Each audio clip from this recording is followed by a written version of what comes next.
Good morning प्यारे बच्चों। तो कैसे हैं आप सब। मैं साहिल रावत, आपका इंग्लिश मेंटोर, स्वागत करता हूं आपका आज की क्लास में। तो चलते हैं बच्चों सीधा क्लास की तरफ। लास्ट क्लास में बच्चों हमने देखा था कि मैडम राइट्स द बस के कुछ क्वेश्चन आंसर्स हमने डिस्कस किए थे। ठीक है, इसी सीरीज में आगे बढ़ते हैं और कुछ और क्वेश्चंस देखते हैं जो कि इम्पोर्टेंट हैं आपके एग्जाम पॉइंट ऑफ व्यू से। क्लियर है बच्चों। देखो, तो लास्ट क्वेश्चन जो हमने डिस्कस किया था बच्चों, that was why did not she get off the bus at station. यानी कि वल्ली जब उसका स्टेशन आ जाता है तो वो बस से क्यों नहीं उतरती। ठीक है, आप भी जानते हैं कि वो जब उसका स्टेशन आता है तो वो बस में ही बैठी रहती है। तो इसका कारण क्या था कि वो बस में ही बैठी रहती, बस से नहीं उतरती।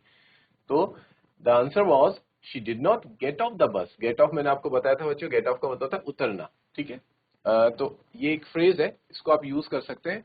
जैसे कि I will get off the बस। ठीक है, कि अगर मैं बस से उतरने को अगर आपको यूज करना है तो आप ये गेट ऑफ जो ये फ्रेज है इसको यूज कर सकते हैं। Get off the bus at the bus station because she had to go back on that same bus. क्योंकि उसको उसी बस में वापस जाना था। ठीक है, क्योंकि अकॉर्डिंग टू हर प्लान, उसके प्लानिंग के अकॉर्डिंग ये था कि उसे उसी बस में जाना है और उसी बस से वापस आना है। ठीक है, मानते हैं बच्चों कि उसने काफी ज्यादा प्लानिंग करी थी अपने बस राइड के लिए, लेकिन to be this point should be considered that है तो वो आखिरकार 8 साल की बच्ची। ठीक है, इतना करेज उसके अंदर नहीं है कि हाँ ठीक है वो बस से जाएगी, फिर बाहर निकलेगी, घूमेगी फिरेगी और दूसरी बस पकड़ के वापस आ जाएगी। इतना करेज उसका भी नहीं है। या फिर हम ये कह सकते हैं कि ये उसकी फर्स्ट राइड थी। ठीक है, फर्स्ट राइड में उसने बहुत सारी चीजें सीखी। ठीक है, मे भी हो सकता है अगर वो दोबारा कभी जाती है तो बिकॉज उसको एक्सपीरियंस आ चुका है, दूसरी या तीसरी राइड में वो क्या कर सकती है, वो अपनी बस चेंज कर सकती है या फिर वो उतर के टाउन को घूम भी सकती है। ठीक है, ये सारी पॉसिबिलिटी हो सकती है। ये ऑथर ने किसके ऊपर छोड़ा हुआ है, ये हमारे ऊपर व्यूअर्स के, रीडर्स के ऊपर छोड़ा हुआ है कि आप क्या इमेजिन करते हैं। कि क्योंकि लास्ट में हमने देखा था बच्चों, जब उसकी मदर, वल्ली की मदर और जो नेबर है वो डिस्कस कर रही होती कि दुनिया में क्या कुछ चल रहा है, हमें क्या पता चलता है घर बैठे। तो वल्ली बोलती है हाँ जी सही बात है, हमें क्या पता चल रहा है। जबकि वल्ली फिर स्माइल करती है, क्यों, क्योंकि वो तो बहुत कुछ देख के आ चुकी है बाहर से। और मे बी और इसी के साथ स्टोरी एंड हो जाती है। तो मे बी हो सकता है वो दोबारा, वल्ली दोबारा घूमने जाए, उस जाती रहे क्या पता बार बार, और चीजों को इस तरह से दुनिया को एक्सप्लोर करे, है ना। बट फर्स्ट टाइम में वो सिर्फ क्या करती है, वो जिस बस से जाती है उसी बस से उसको वापस आना था, इसीलिए वो बाहर नहीं उतरती। शी टुक आउट अनदर 30 पैसे। वो क्या करती है, 30 पैसे तो उसने आने के लिए दिए होते हैं, दोबारा 30 पैसे निकालती है, कंडक्टर को देती है और बोलती है कि मुझे वापस ले चलो। She just wanted to ride on the bus. क्योंकि उसका इस बार जो मोटिव था आने का, वो सिर्फ बस राइड का मोटिव था। वो इस मोटिव से नहीं आई थी कि मुझे टाउन में घूमना है या मुझे अच्छी अच्छी चीजें खानी है या अपने लिए कुछ खरीदना है।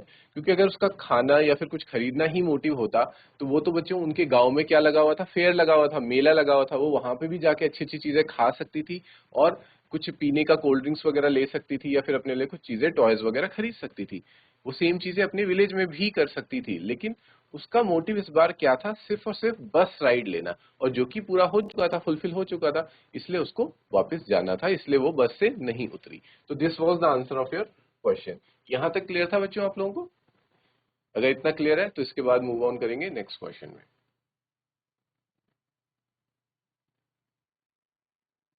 बढ़ते हैं बच्चों नेक्स्ट क्वेश्चन की तरफ।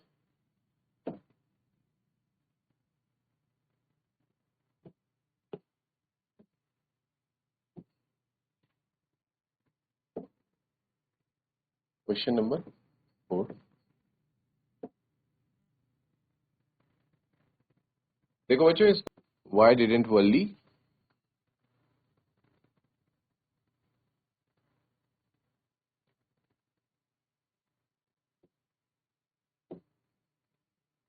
Want to go to stall and have drink.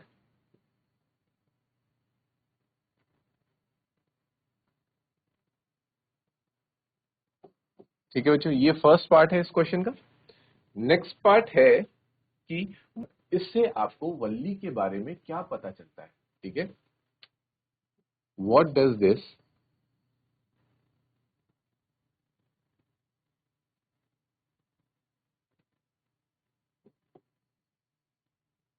Tell you about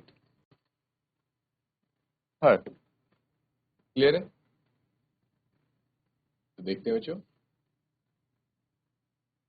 answer है इसका कि Valli did not want to go to the stall and have a drink because के बाद से आपका स्टार्ट हो जाता है answer. She did not have any money for that. ठीक है, मेन रीजन क्या था बच्चों? मेन रीजन तो यही था कि वल्ली ने बड़ी मुश्किल से कितने पैसे जमा किए थे? सिर्फ और सिर्फ 60 पैसे।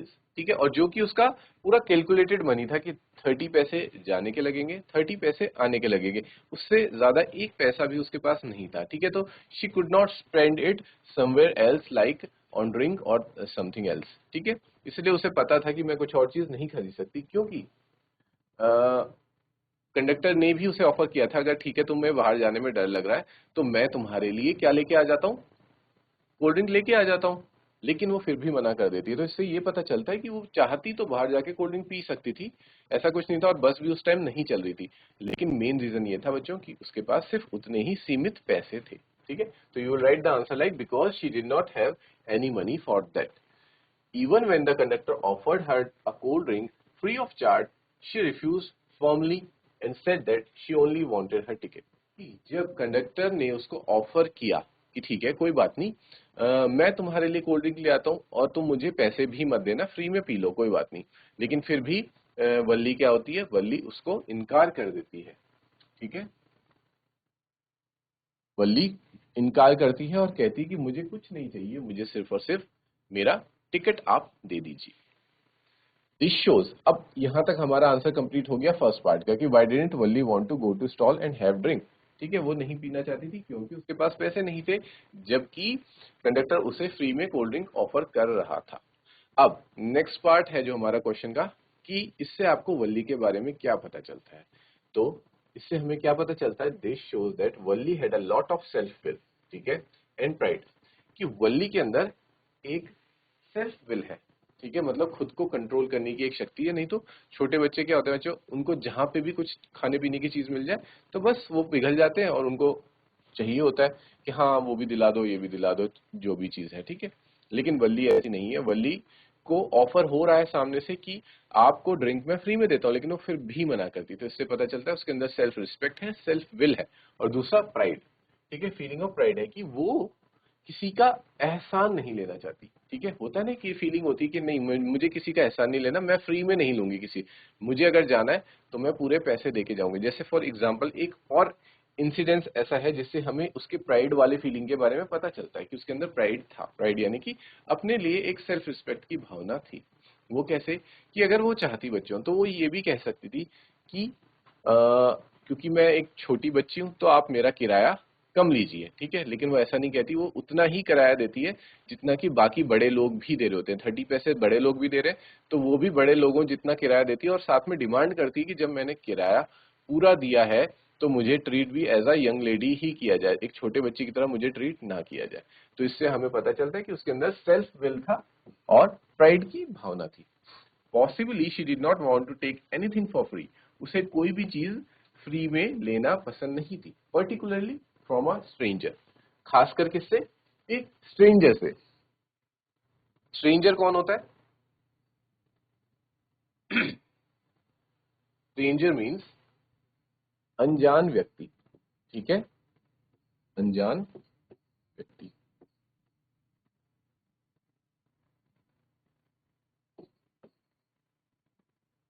ये क्लियर है बच्चों? तो हमें उसके इस स्वभाव के बारे में पता चलता है कि उसे कोई भी चीज फ्री में लेना पसंद नहीं थी। She wanted to earn and then get the thing. और खासकर अगर कोई अनजान व्यक्ति अगर ऐसी कोई चीज फ्री में ऑफर कर रहा हो तब तो बिल्कुल भी नहीं लेना चाहिए। और ये बात बच्चों सबके लिए अप्लाई होती है। For example you are also children, तो आपको भी ये ध्यान रखना चाहिए कि अगर कभी कोई अनजान व्यक्ति स्ट्रेंजर आपको कोई चीज ऑफर करता है तो आप हमेशा उसको रिफ्यूज करें, कभी उसकी चीज को एक्सेप्ट करके, खासकर अगर वो खाने पीने की चीज हो तब तो बिल्कुल भी ना ले। इतनी समझ वल्ली में थी। तो she was a very intelligent child also. यहां तक क्लियर है? इस क्वेश्चन, और क्वेश्चन तो बच्चों आपकी बुक में है, इस आंसर को आप नोट डाउन कर लीजिए। आई होप आपने नोट डाउन कर लिया। Let's move on to the next question. ये आपका थिंकिंग अबाउट द टेक्स्ट के क्वेश्चन है। तो ये तो हो गया first part, Valli's deepest desire या स्ट्रॉन्गेस्ट डिजायर, कुछ भी आ सकता है। Deepest Dzire,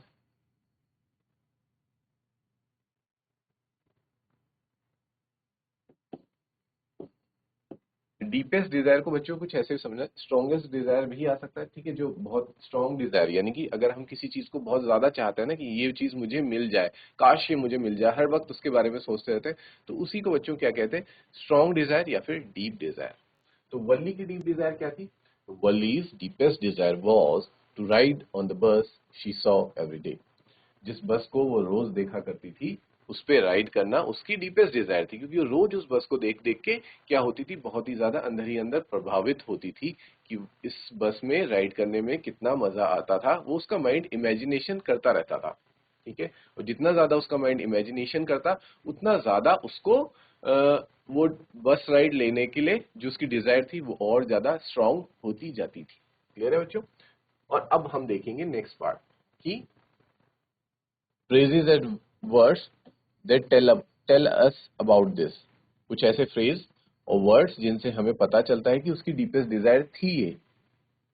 phrases and words कौन से हैं? The sentences in the story which depict this are as follows। जिस सेंटेंस से हमें पता चलता है उसकी डीपेस्ट डिजायर का, ठीक है। देखिए, तो चैप्टर में कुछ ऐसा था, day after day she watched the bus, ठीक है, वो रोज रोजाना बस को देखा करती थी, ठीक है। नहीं तो क्योंकि अगर डीपेस्ट डिजायर ना होती तो क्या होता बच्चों की, चलो ठीक है, एक दिन देख लिया, फिर कभी दोबारा अगर दिख गई तो देख लिया, ठीक है, फिर माइंड में दोबारा डिजायर आती है, फिर दोबारा कभी देख लिया, तो ऐसे इसका मतलब ये है कि वो एक डीप डिजायर नहीं है, वो उतनी स्ट्रांग डिजायर नहीं है। लेकिन अगर आप किसी चीज को रोज देख रहे हो, रोज उसके बारे में सोच रहे हो और ये चाह रहे हो कि काश मैं भी ये कर सकूं, तो इसका मतलब ये है कि this is your deep desire and gradually a tiny wish. और जब देखो हम किसी चीज के बारे में बार बार डिजायर करते रहते हैं कि ये चीज हमें मिल जाए या फिर हम वहां जा पाए, ठीक है, या फिर ये चीज पॉसिबल हो जाए, ठीक है, तो हमारे दिमाग में धीरे धीरे वो डिजायर विश में कन्वर्ट हो जाती है। विश यानी कि हम उसको विश करने लगते हैं कि काश मिल जाए, फिर हम प्रे भी करने लगते हैं कि ये चीज मुझे मिल जाए, फिर हम उसके लिए बहुत ज्यादा प्रयत्न करते हैं, कोशिश करते हैं, ठीक है। crept into her head, और उसके दिमाग में वो विश आ गई। एंड ग्रू देयर मतलब धीरे धीरे बढ़ती है ना कोई भी विश, धीरे धीरे ही तो सारी चीजें, मतलब कोई भी आपके दिमाग में कोई पॉइंट आएगा तो सबसे पहले वो एक थॉट होगा, आप सोचोगे चलो ठीक है, फिर उसके बाद आप बार बार उस चीज के बारे में सोचोगे, मनन करोगे, चिंतन करोगे, तो वो आपके दिमाग में ग्रो होगा और आपको लगेगा नहीं ये चीज तो मुझे लेनी ही है या ये चीज मुझे करनी ही है। She wanted to ride on that bus even if just once, ठीक है, ये लाइन भी, ये सेंटेंस था उसमें कि उसे राइड करनी ही करनी थी उस बस में, चाहे सिर्फ एक बार राइड करने को मिले, लेकिन उसे बस राइड करना था। This wish became stronger and stronger, ये हमने पढ़ा था सेंटेंस, ये जो विश थी वो धीरे धीरे और ज्यादा स्ट्रॉन्ग होती गई until it was an overwhelming desire, जब तक कि वो क्या नहीं बन गई, एक ओवरवेलमिंग डिजायर। ओवरवेलमिंग डिजायर यानी कि देखो सबसे पहले क्या आया, एक डिजायर आई, छोटी सी मन में थॉट आया, वो विश में कन्वर्ट हुआ कि काश ऐसा हो जाए, और फिर वो धीरे धीरे किस में कन्वर्ट हो जाता है, ओवरवेलमिंग डिजायर में, यानी कि अब तो ये चीज करनी ही है या फिर अब ये चीज मुझे लेके ही रहनी है, ठीक है। जैसे आपके मन में भी डिजायर आ सकता है कि इस बार मुझे एग्जाम्स में टॉप करना ही है, ठीक है बच्चों, अच्छे मार्क्स लाने ही है। तो आपको, आप क्योंकि स्टूडेंट्स हो तो आपको अपने अंदर ये वाली डिजायर रखनी कि हमें अच्छे मार्क्स लाने, अच्छे से पढ़ना है, ठीक है। तो ये हो गया बच्चों आपका आंसर, इसको आप नोट डाउन कर लीजिए, फिर बढ़ते हैं नेक्स्ट क्वेश्चन की तरफ। ठीक है बच्चों, बढ़ते हैं नेक्स्ट क्वेश्चन की तरफ। आई होप आपने नोट डाउन कर लिया। इस क्वेश्चन के मैं तीनों पार्ट का लिख देता हूँ। फर्स्ट पूछ रहा है, how did she plan, how did she plan the bus ride.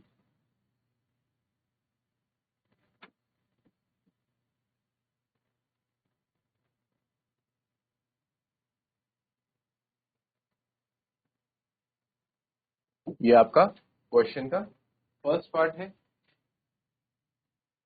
Next है बच्चों, what did she find out about the bus? What did she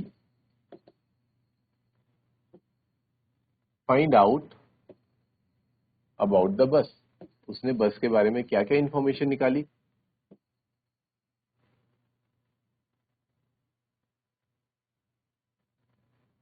और थर्ड है, थर्ड पार्ट को मैं लिख देता हूं यहाँ पे कि how did she collected the fair? ठीक है, जो उसने जो पैसा है वो कैसे बचाया?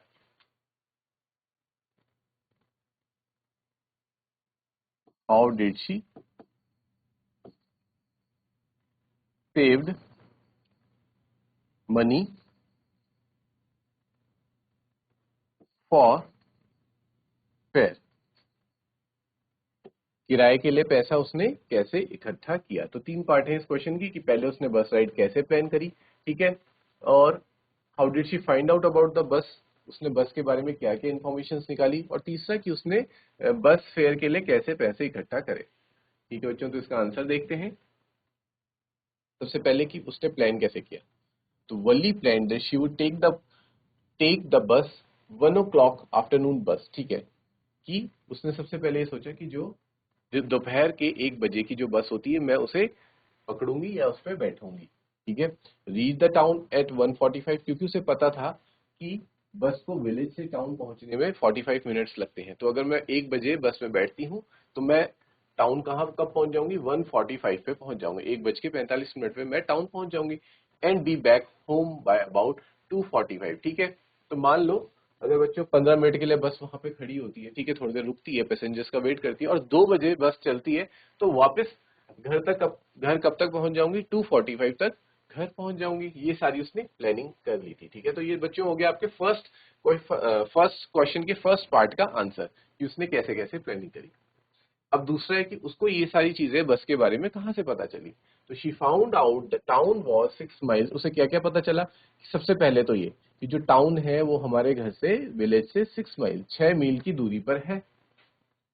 ठीक है, द फेयर, और किराया कितना है? किराया जाने का 30 पैसे और आने का भी 30 पैसे। जाने में वक्त कितना लगता है? 45 मिनट्स लगता है। तो और उसने ये प्लान किया कि वो क्या करेगी, on reaching the town if she stayed in her seat and paid another 30 पैसे she could return home on the same बस। कि अगर टाउन पहुंच के वो बाहर ना उतरते हुए बल्कि अपनी ही बस में सीट में बैठी रहती है और अनदर 30 पैसे देके वो अपने घर 60 पैसे में पहुंच सकती है। ये सारी उसने प्लानिंग करी और ये सारी उसने इंफॉर्मेशन बस के बारे में निकाली। शी हैड, अब आता है थर्ड पार्ट, कि उसने पैसे कैसे कैसे बचाए। तो शी हैड केयरफुली सेव्ड, बहुत ध्यानपूर्वक वो उसने पैसे, केयरफुली का होता था ध्यानपूर्वक, उसने पैसे बचाए। Saved whatever stray coins came her way, जो जो उसको, बच्चों कभी कभी ऐसा होता है ना कि कहीं पे कुछ लोग बच्चों को पैसे दे देते हैं, या फिर कभी कभी पैसे गिरे हुए भी मिल जाते हैं। ठीक है, रास्ते में कभी गिरे हुए मिल जाते हैं पैसे। ठीक है, गली में, सड़क में, कहीं पे भी किसी के उसने चुराए नहीं हो पैसे, लेकिन उसको वह मिल गए। ठीक है, तो मिल गए तो उसने उसको अपने पास रख लिया।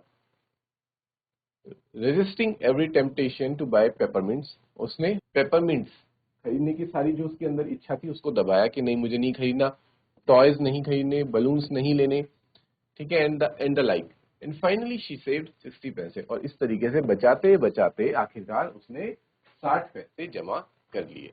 तो ये है बच्चों आपके क्वेश्चन का आंसर।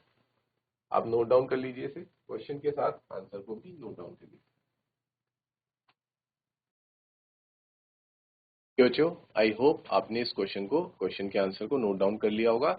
अब बढ़ते हैं अपने नेक्स्ट क्वेश्चन की तरफ। ये हमारा क्वेश्चन है, फिलिप्स वाला क्वेश्चन है। ठीक है, तो मैं क्वेश्चन थोड़ा रीड कर देता हूँ, उसके बाद हम आंसर्स को डिस्कस करेंगे। क्लियर है बच्चों? देखो, what kind of a person is Valli? Valli किस तरह का इंसान है? ठीक है, इस क्वेश्चन को आंसर करने के लिए आपको कुछ वर्ड सेंटेंसेस में से पिक करने हैं।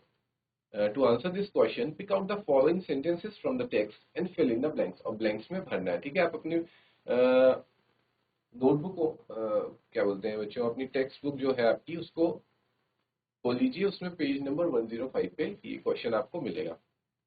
The words you fill are in the clues to answer. ठीक है, आपको एक क्लू भी दे रखा है इसका, तो आपको हेल्प होगी उसको आंसर करने में। ठीक है, तो आते हैं बच्चों फर्स्ट की तरफ। फर्स्ट है हमारा stop the bus and a tiny hand was raised. ठीक है, ये होता है उसमें जब उसको बस रोकनी होती है, बस में सवार होना होता है, तो कैसे पीछे से आवाज लगाती है स्टॉप द बस, और अपना एक छोटे बच्चे का हाथ खड़ा होता है जिसको कि कंडक्टर देखता है, and a tiny hand was raised. तो ये आवाज कैसी थी, जो उसकी आवाज में जो दम था कि स्टॉप द बस, नहीं तो एक बच्चे के अंदर इतना ज्यादा कॉन्फिडेंस नहीं हो पाता कि वो ऐसा बोल पाए कि बस को रोको, बस को रोको। ठीक है, तो जो आप फिल करेंगे answer, and tiny hand was raised how, जो टाइनी उसने अपना हाथ उठाया, वो कैसे उठाया, बिल्कुल कमांड के साथ उठाया। ठीक है, जैसे बोलते हैं ना कमांड देना, यानी कि काइंड ऑफ ऑर्डर देना कि रोको बस को, रोको मुझे बैठना है। ठीक है, इस तरीके से कुछ कमांड देते हुए उसने अपना हाथ उठाया। तो आपका आंसर आएगा बच्चों क्या, कमांड डिंगली। नोट कर लीजिए इसको। कमांड डिंगली का मैं आपको मीनिंग बता देता हूँ, थोड़ा कुछ काइंड ऑफ ऑर्डर देते हुए। ठीक है, ऑर्डर के साथ, तो नोट कीजिए। नेक्स्ट है बच्चों आपका yes I, then fill up, blank है, I dash go to town, yes I dash go to town, said Valli, Valli ने ऐसा कहा स्टिल स्टैंडिंग आउटसाइड द बस। ठीक है, इसका आंसर होगा बच्चा yes I simply have to go to town. ठीक है, वो कहती है चैप्टर में हमने देखा था, जब कंडक्टर उससे पूछता है वो हैरान हो जाता है इतनी छोटी बच्ची को देखी कि ये बस क्यों रुकवा रही है, तो क्या बोलता है कि तुम्हें क्या टाउन जाना है, तो वो रिप्लाई करती है yes I simply have to go to town, said Valli still standing outside the bus, और वो अभी भी बस के बाहर ही खड़ी होती है। ठीक है, फिर इसके बाद क्या होता है, आपने देखा था स्टोरी में, फिर कंडक्टर उसे हाथ देता है और बोलता है कि अंदर आ जाओ। उस पर भी वो क्या कहती है कि मुझे तुम्हारी हेल्प की जरूरत नहीं है, मैं अपने आप से अंदर आ सकती हूँ। ठीक है बच्चों, तो इस आंसर को नोट कीजिए।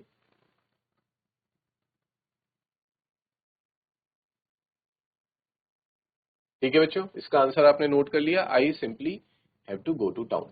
कुछ और फिलअप्स रह रहे हैं और कुछ थोड़े बहुत क्वेश्चंस और रहते हैं इस चैप्टर के, जिन्हें कि हम नेक्स्ट क्लास में देखेंगे बच्चों। टिल देन, आज की क्लास में और लास्ट क्लास में हमने जितने भी क्वेश्चंस डिस्कस करे हैं, I hope and I want कि आप चैप्टर फिर से रिवाइज करें और इन क्वेश्चन आंसर्स को ढंग से लर्न करें। टिल देन टेक केयर बच्चों, have a good day, thank you.